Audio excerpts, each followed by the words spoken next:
উজনি অসমখন কমপ্লিট কৰি এটা বস্তু বুজি উঠিছোঁ যে উজনি অসমৰ মানুহে এবাৰ বিজেপিক খেদি দিবৰ কাৰণে বিজেপিক হৰুৱাবৰ কাৰণে আৰু আমাৰ বিৰোধী ঐক্যমঞ্চক ভোট দিবৰ কাৰণে সাজু হৈছে। আজিৰ পৰা আমাৰ তিনিজন গগৈ প্ৰচাৰো একেলগতে আৰম্ভ হ'ব। এইবাৰ উজনি অসমত বিৰোধী পক্ষই বেছি সিট পাব। মোৰ হিচাপ মতে মই আমাৰ দলৰ যিটো সমীক্ষা সেইমতে কালিৰ দিনটোলৈকে পৰহিৰ দিনটোলৈকে আমাৰ দলৰ সমীক্ষা অনুসৰি ৩৩খন আসনত আমি জয়ী হ'ম। ১৩খন আসনতহে NDA জয়ী হোৱাৰ সম্ভাৱনা আছে। উজনি অসমত আমি বিজেপিক চফা কৰি দিব পাৰিম বুলি ভাবিছোঁ। ৰাইজে এইবাৰ বিজেপিক সম্পূৰ্ণৰূপে উৎখাত কৰিব। মাৰ্ঘেৰিটাতো জিকিম সেইটো কনফাৰ্ম হৈ গৈছে। ডিগবৈটো এতিয়া কণ্টেষ্টত আহি গৈছে। গতিকে অহা ৭ দিনত অলপ ভাল কাম কৰিলে ডিগবৈটো এটা ডাঙৰ ধুনীয়া কম্পিটিশ্যন হ'ব। মই এটা কথা নিশ্চিত হ'লোঁ, এই সময়খিনিত মই কলিয়াবৰ মানে নগাঁও জিলাৰ পৰা গোলাঘাট ডিষ্ট্ৰিক্ট, যোৰহাট ডিষ্ট্ৰিক্ট, শিৱসাগৰ, ডিব্ৰুগড়, তিনিচুকীয়া আৰু ধেমাজি আৰু লখিমপুৰ এইকেইখন জিলা মানে আমাৰ উজনি অসমখন কমপ্লিট কৰিছোঁ। আৰু এই উজনি অসমখন কমপ্লিট কৰি এটা বস্তু বুজি উঠিছোঁ যে উজনি অসমৰ মানুহে এইবাৰ বিজেপিক খেদি দিবৰ কাৰণে বিজেপিক হৰুৱাবৰ কাৰণে আৰু আমাৰ বিৰোধী ঐক্যমঞ্চক ভোট দিবৰ কাৰণে সাজু হৈছে। আজিৰ পৰা আমাৰ তিনিজন গগৈ প্ৰচাৰো একেলগতে আৰম্ভ হ'ব। প্ৰিয়ংকা গান্ধী ডাঙৰীয়ানী আহিব অলপ সময়ৰ পাছতে। প্ৰিয়ংকা গান্ধী ডাঙৰীয়ানী অহাৰ পাছত এই অঞ্চলত আৰু বেছি প্ৰভাৱ পৰিব। মই কেনেকৈ ভাল আপোনাক কৈ দিছোঁ চাওক। উজনি অসমখনত যোৱাবাৰ আমি গোটেই অপজিশ্যনে 21ত পাইছিলোঁ 5খন আসন। সেই 5খন আসনৰ আকৌ দুজন গুচি গৈছিলে বিজেপিলৈ, থাউৰাৰ সুশান্ত আৰু মৰিয়নিৰ ৰূপজ্যোতি। আমি 3জন থাকিবলৈ পাইছিলোঁ। মানে এপাচি শাকত এটা জালুক বুলি কয় যে 3টা জালুকহে আছিলোঁ, দেৱদা, মই আৰু তিতাবৰৰ বিধায়ক। তো কিন্তু এইবাৰ মই ভাবোঁ যে তাৰ ঠিক ওলোটা দৃশ্যটো হ'ব। এইবাৰ উজনি অসমত বিৰোধী পক্ষই বেছি সিট পাব। মোৰ হিচাপ মতে মই আমাৰ দলৰ যিটো সমীক্ষা সেইমতে কালিৰ দিনটোলৈকে পৰহিৰ দিনটোলৈকে আমাৰ দলৰ সমীক্ষা অনুসৰি ৩৩খন আসনত আমি জয়ী হ'ম, আমাৰ বিৰোধী দলসমূহে। আৰু 13খন আসনতহে NDA জয়ী হোৱাৰ সম্ভাৱনা আছে। গতিকে এইবাৰ মই সেইকাৰণে খাটাং হৈছোঁ। যদিও আমি প্ৰথমতে এলায়েন্সটো বহুত দেৰি হোৱাৰ কাৰণে ভয় খাই আছিলোঁ, কিন্তু এতিয়া মানুহৰ মাজত সাংঘাতিক ধৰণে বিৰোধী পক্ষৰ প্ৰতি সমৰ্থন আহিছে। আৰু সেইকাৰণে উজনি অসমত আমি বিজেপিক চফা কৰি দিব পাৰিম বুলি ভাবিছোঁ।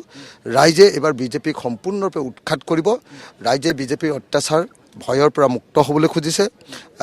আমাৰ দেশৰ জনগণৰ ওপৰত যিধৰণে বাক স্বাধীনতা হৰণ কৰি মাত কথা বন্ধ কৰাই দিছিলে, ব্যৱসায় বাণিজ্য বৰবাদ কৰি দিলে, বস্তুৰ দাম বৃদ্ধি কৰি মানুহক খাব নোৱাৰা কৰি দিলে, সেই গোটেই পৰিস্থিতিটোৰ পৰা উদ্ধাৰ পাবৰ কাৰণে পৰিত্ৰাণ পাবৰ কাৰণে এইবাৰ উজনি অসমৰ মানুহ, মই নামনি অসমলৈ এতিয়ালৈকে যোৱা নাই, গতিকে তাৰ পালচটো মই বেলেগৰ পৰাহে শুনি আছোঁ। উজনি অসমত কিন্তু আজিৰ দিনটোত যোৱাবাৰ বিজেপিৰ যেনেকুৱা পজিটিভ আছিলে, এইবাৰ ঠিক তাৰ ওলোটা নিগেটিভ বিজেপিৰ আৰু বিৰোধী দলবিলাকৰ।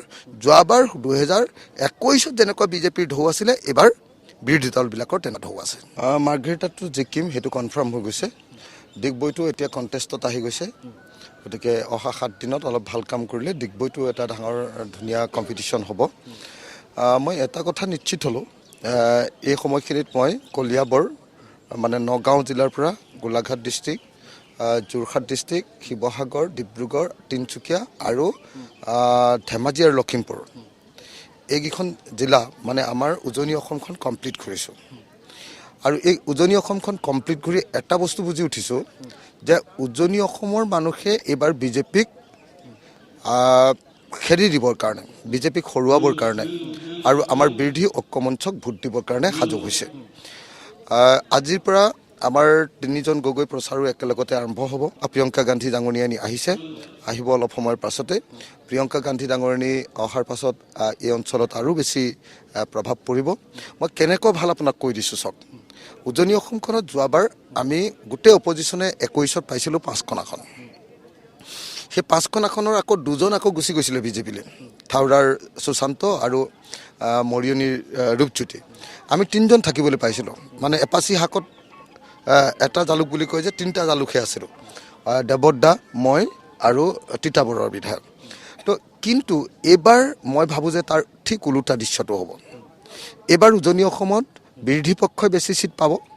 মোৰ হিচাপ মতে মই আমাৰ দলৰ যিটো সমীক্ষা সেইমতে কালিৰ দিনটোলৈকে পৰহিৰ দিনটোলৈকে আমাৰ দলৰ সমীক্ষা অনুসৰি ৩৩খন আসনত আমি জয়ী হ'ম, আমাৰ বিৰোধী দলসমূহে আৰু 13খন আসনতহে NDA জয়ী হোৱাৰ সম্ভাৱনা আছে গতিকে এইবাৰ মই সেইকাৰণে খাটাং হৈছোঁ যদিও আমি প্ৰথমতে এলায়েন্সটো বহুত দেৰি হোৱাৰ কাৰণে ভয় খাই আছিলোঁ কিন্তু এতিয়া মানুহৰ মাজত সাংঘাতিক ধৰণে বিৰোধী পক্ষৰ প্ৰতি সমৰ্থন আহিছে আৰু সেইকাৰণে উজনি অসমত আমি বিজেপিক চফা কৰি দিব পাৰিম বুলি ভাবিছোঁ ৰাইজে এইবাৰ বিজেপিক সম্পূৰ্ণৰূপে উৎখাত কৰিব ৰাইজে বিজেপিৰ অত্যাচাৰ ভয়ৰ পৰা মুক্ত হ'বলৈ খুজিছে আমাৰ দেশৰ জনগণৰ ওপৰত যি ধৰণে বাক স্বাধীনতা হৰণ কৰি মাত কথা বন্ধ কৰাই দিছিলে ব্যৱসায় বাণিজ্য বৰবাদ কৰি দিলে বস্তুৰ দাম বৃদ্ধি কৰি মানুহক খাব নোৱাৰা কৰি দিলে সেই গোটেই পৰিস্থিতিটোৰ পৰা উদ্ধাৰ পাবৰ কাৰণে পৰিত্ৰাণ পাবৰ কাৰণে এইবাৰ উজনি অসমৰ মানুহ মই নামনি অসমলৈ এতিয়ালৈকে যোৱা নাই গতিকে তাৰ পালচটো মই বেলেগৰ পৰাহে শুনি আছোঁ উজনি অসমত কিন্তু আজিৰ দিনটোত যোৱাবাৰ বিজেপিৰ যেনেকুৱা পজিটিভ আছিলে